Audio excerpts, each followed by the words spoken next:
Hey guys, just wanted to use this Pecha project as an opportunity to educate some of you about aquaponics and what their role is in our future. Um, I feel like this is something that's going to blow up and be really involved with artificial intelligence and programming further down the line. Uh, It'll be interesting to see where it goes. Aquaponics are basically the merging of aqua systems and hydroponics. Hydroponics are just growing whatever plants without the use of dirt. So you have the water being recycled in the system. The waste from the fish is being used to um, fertilize the plants and also feed oxygen to the fish. Taking it a step further, you can also add worms or bigger fish to your system. This is going to basically make it where there's no ceiling. You can have your aquaponic grow bigger by adding more fish. You could feed the worms to whatever animal you wanted to, reptiles even. You know, there's no cap as to what you can create, how many ecosystems you can make. This is an aquaponic system at home that you can get off of Amazon. It'll probably run you $20 to $30, and you can see you have the netted pots with the roots coming out of it on top, and then that water is being filtered by a pump back down to the betta fish, and so on. The reason that I initially got into aquaponics was to save money. I was tired of driving to the store to go pick up whatever herbs I needed for whatever recipe I decided I wanted to make that night, so I figured if I had access to them in my backyard, that'd be even better. So yeah, it only costed me like $20, $30 to make my system that I have at home. Aquaponics will also help to reduce the amount of land that we're destroying, the ecosystems that we're destroying. If you can imagine all those trees and how thick they are in the background, that would have been all the way to the front of this camera at one point in time. This was all land that we cleared away for farming purposes. Granted, it's not going to prevent that problem from happening, but it'll definitely help if we all take the initiative. Aquaponics also save a lot of water by limiting the amount that's evaporated into the environment, and you have a controlled container that's pitch black, and you can get your water directly to the roots as well, so it helps in that aspect. In the industry, it's not really cost effective right now to be using aquaponics. I imagine further down the line they'll have to have some sort of robotics or something harvesting the plants in order to really take advantage of this system. But it's something that's in development, and there's a couple different organic farms that are trying it out. There was a study in Canada that I was reading about a couple years back that said the average consumers, market, and farmers, overall, everybody that was using these products was throwing away about $60 billion worth of produce every year. That's insane. That's so much food that's wasted. Another thing that aquaponics help to address is that we've been in a drought for the past decade.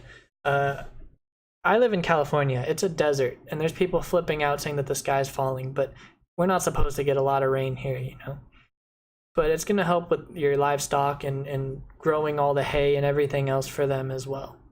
I'm not telling you guys that you have to become a pescatarian or a vegetarian and not eat cows, but this is a way that we could help supply those animals with what they need as well, by utilizing aquaponics and growing their food and also our own. Overall, it's a good idea to invest in. This is a example of some farm using solar panels to power their water pump. I thought this was really cool, and being used together with aquaponics, you can make a very efficient farm that doesn't use a lot of resources. So this is one example that someone drew up, a vertical aquaponic farm. You have the solar panel powering the pump, like I just said, and then gravity is being used to push the water down and supply water to the roots of all of the plants. The only problem would be harvesting something like this, which is why I think using robotics to in unison with aquaponics would be very powerful. This is an example in Germany of a building that's completely powered by plankton. The plankton is giving off biomass. Basically, I think it's all their waste that's being used to generate heat, and then that heat is being turned into energy to power that plant. It's very cool. This is just another example of at-home aquaponic that you could probably get off of Amazon. You see that they have some herbs in the top, and it's a really cool decorative piece as well. You know, you have the fish, and it's calming. Small things like this, it's the small things that matter. So anyways, I want to go into how you can make your own aquaponic. You can get some seeds and start them in wet paper towels, or there's the seedling kits that you can get, and you just push them down into some dirt until you're ready to transplant them. Basically, any seed that you get out of a fruit, you can grow. It might not reproduce fruit or whatever you're trying to grow, but you can grow it out of a seed. Clay media and netted pots, this is what you're going to use as your media instead of soil. So it's going to absorb the water for you, and then you're going to put your saplings in here after they've sprouted from seeds. You can probably put the seeds directly in there as well. These are two examples of some easy DIY aquaponics. The top one I wouldn't really suggest because you'll get some root rot because the sunlight is hitting the roots directly.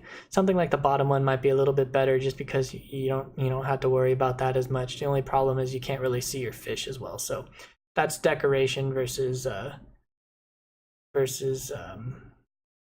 you know, how practical it is. You also might want to add some nutrients to your aquaponics as well.